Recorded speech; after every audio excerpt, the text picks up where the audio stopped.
On se retrouve ensemble pour le deuxième épisode de l'atelier. Alors l'atelier, je vous le rappelle, c'est la présentation de tout le matériel qui est arrivé et de ce qu'on va tester durant la semaine. Donc en réception, on a la Z170 X-Power Gaming de MSI, Titanium Edition. Alors c'est une Z170 très élaborée, avec beaucoup de ports PCI Express, avec des capacités d'overclocking. C'est plutôt une carte très haut de gamme, avec des modules dédiés à l'overclocking assez pointus. Donc voilà. Toujours dans la gamme MSI, on reçoit quelque chose d'un petit peu plus classique, c'est la X99S M-Power. Alors c'est une carte pour le socket 2011. Et en fait, vous allez voir que ces deux cartes, elles vont me servir dans les deux bandes test que j'utilise et que je vais mettre à jour.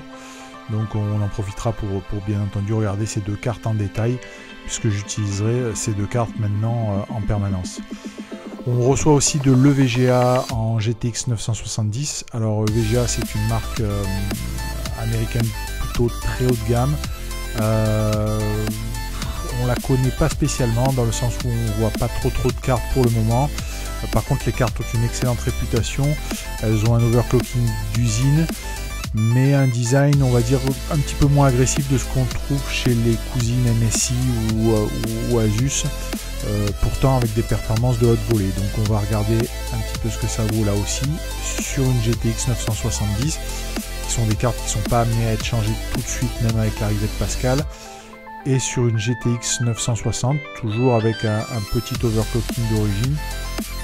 Par contre, on sera sur une version 2 Go de la GTX 960.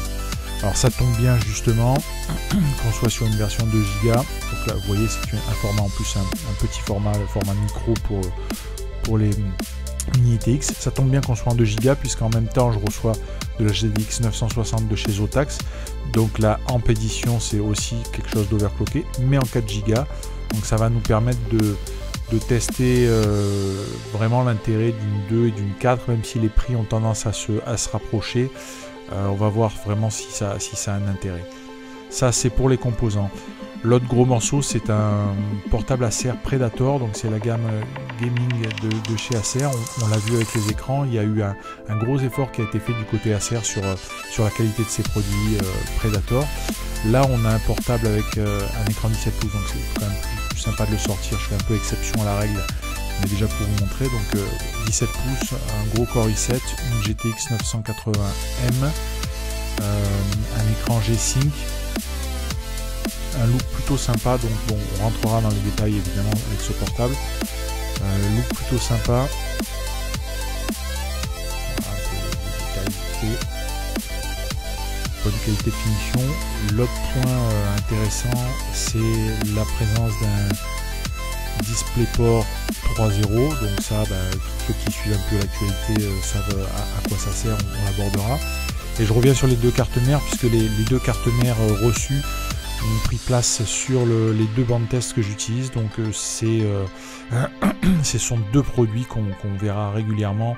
Une plateforme en socket 2011, puisque c'est une plateforme qui est censée évoluer dans les semaines qui viennent, et une plateforme en socket 1151 avec une Z170 et un i5 6600K.